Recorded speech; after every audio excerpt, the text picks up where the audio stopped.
सास के मेहमान। सिमर की सास की सारी जिंदगी किराए के मकान में ही बीती, लेकिन जब बेटा कमाने लायक हुआ तो उसने अपना बड़ा मकान बनाया। क्या है माँ, इतनी लंबी लिस्ट मेहमानों की?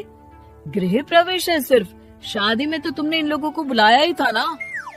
अरे बेटा, तुम्हारे पिता और मैंने तो सारा आजीवन घर नहीं बनाया, ये सोचकर कि पैसा घर में लगा देंगे तो तुझे कहाँ से पढ़ाएंगे।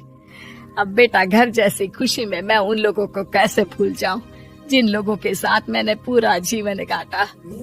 तभी वहाँ बहू आ जाती है। क्या माँ जी, कैसी बात कर रही हैं?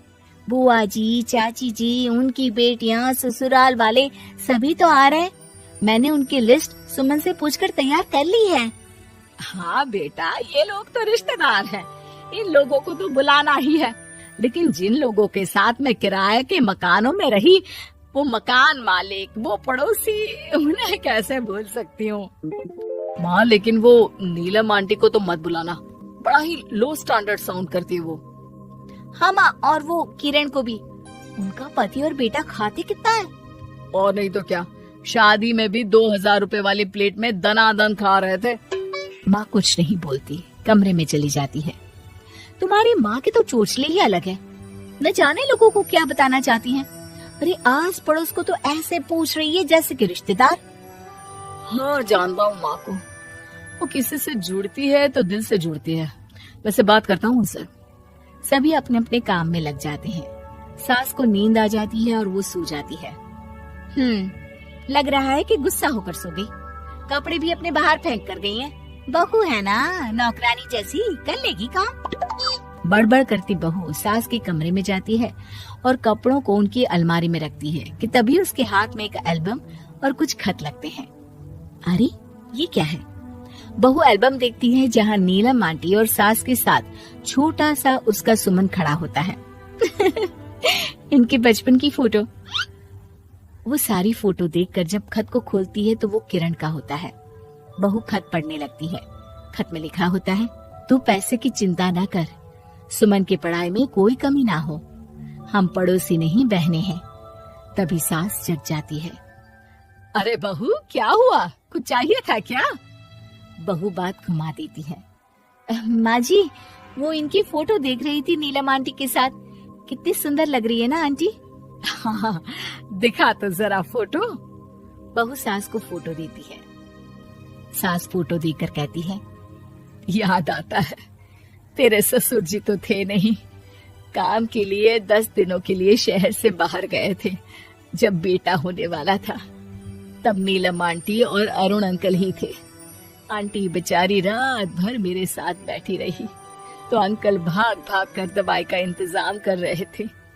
बेटे के होने के बाद भी जब तक मैं घर नहीं आई मेरे पास ही रहे। रिश्तेदार तो आए थे मुंडन में 10 दिनों के बाद। बहू सुनकर खुश होती है। तभी नजर खत पर पड़ती है। माँ, ये किरण आंटी को आपने पैसे वापस कर दिए? हाँ, वो भी समझ कैसे कैसे किए मैं ही जानती हूँ। सुमन की पढ़ाई के लिए पैसों की जरूरत थी। रिश्तेदारों ने तो साफ बोल दिया था कि किसी होटल में काम पर लगा दो। कई लोग बर्तन धोने के साथ पढ़ाई करते हैं, लेकिन किरण आंटी, उन्होंने अपने बुढ़ापे के लिए बचाए हुए पैसों को सुमन की पढ़ाई के लिए दे दिए। यानी कि आज ये जो कुछ भी है वो किरण आंटी के कारण ही ना? हाँ बहू, ऐसे ऐसे पड़ोसी हुआ करते थे जो किसी रिश्ते के नाम से नहीं बल्कि अपनेपन से भरे थे। फिर सास का बोलने का रुख तीखा हो जाता है। और फिर भी देख, सुमन इन लोगों को भी नहीं बुलाने दे रहा है। माँ, मैं बात करती हूँ, ये लोग सिर्फ आएंगे ही नहीं, हम लोगों के साथ रुकेंगे भी घर में, रिश्तेदारों की तरह। सास बहू बेटे से पूछकर एक एक घर जाकर पड़ोसियों को एक दिन रहने का न्योता दिलाते हैं। और फिर वो दिन भी आ जाता है जब घर में गृह प्रवेश होता है। अरे हम लोगों का कमरा कहाँ है? बड़ा कमरा देना हम लोगों को, खुला खुला। सुमन परेशान हो जाता है कि वो क्या करे, कहाँ किसका सामान रखे, कि वहीं किरण पड़ोसन आ जाती है। अरे सुमन, परेशान ना हो बेटा, हमारे कमरे में रख दो उन लोगों का सामान, हम तो तेरी माँ के साथ ड्राइंग रूम में एडजस्ट हो जाएंगे। और हमारा कमरा कहाँ है? सुमन, जरा सामान कमरे में तो रखवा दो। अरे ये क्या, मेरे कमरे में तो सफाई ही नहीं है। अरे बता देती सुमन, हम कहीं और रह लेते। तभी वहाँ नीलम झाड़ू लेकर आ जाती है। अरे बबली दीदी कैसी बात कर रही है, चलिए मैं साफ किए देती हूँ कमरा। वहीं मामी जी भी आ जाती हैं। अरे सुमन दीदी, सबसे छोटा कमरा हम लोगों को ही देना था क्या? मायके की कोई परवाह नहीं है। वो मामी जी, किरण आंटी और नीलम आंटी की फैमिली एक ही कमरे में है ना, तो इसलिए आप और मामा दो ही तो लोग हैं। तो मामी तो बहू के मुंह से ये बात सुनकर गुस्से से लाल पीली हो जाती है। अरे वाह जी वाह, बहू की जुबान तो देखो कितना बोल रही है।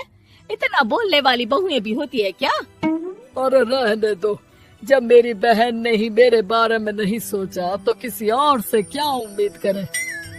दोनों सामान पैक करके घर से निकल ही रहे होते हैं कि नीलम आ जाती है।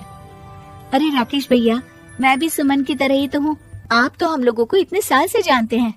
हाँ, तुम लोग तो मेरी बहन से चिपकी रही गोंद की तरह। खैर कोई बात नहीं, रहो बड़े कमरे में। तभी अरुण वहाँ आ जाता है, जो नीलम का पति है। अरे अरे भाई साहब, थोड़ा तो वक्त दीजिए, हम सारे छोटे कमरे में शिफ्ट हो रहे हैं। सारे पड़ोसी छोटे कमरे में चले जाते हैं और मामा मामी बड़े कमरे में।